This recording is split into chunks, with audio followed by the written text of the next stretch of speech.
In this video, I'm going to be showing you an isometric hold. One of the things I use to help alleviate pain in my lower back, my hips, and my pelvic area.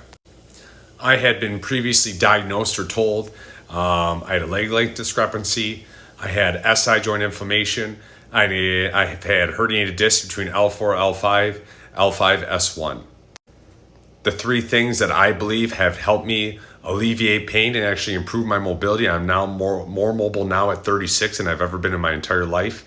Were isometric holds, myofascial release, sometimes in combination with my isometric holds, and then changing the way I resistance train, where I put my emphasis, what I chose to pay more attention to.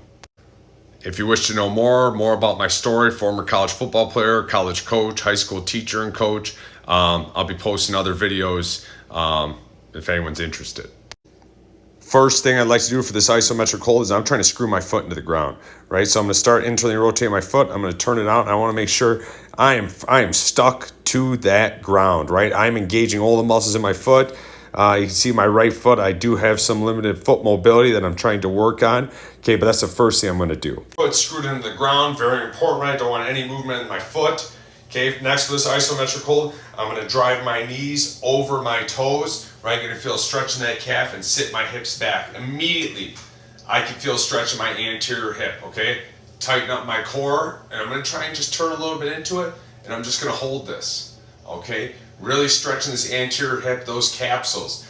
My own personal experience, I was squatting heavy a lot, deadlifting heavy a lot, really just doing everything as heavy as I could, constantly challenging myself. I didn't pay as much attention to the balance between, your agonist, your antagonist, your synergist muscles, those small muscles. The synergist more exclusively, I kind of lost sight of, and I felt that due to that, my capsule, my lower back, things I didn't address, my hip flexors really started to tighten up on me. So these isometric holds were, in my mind, allowing my brain to really reconnect and pay attention to those areas. And I feel they've been very beneficial. When I combine them with myofascial release, right, putting a ball back here, pressing into a wall or a car seat, now there's some immediate changes.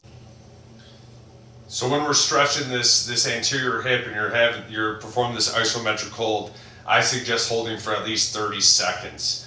That's the minimum where I felt change. Sometimes I'm holding it for longer.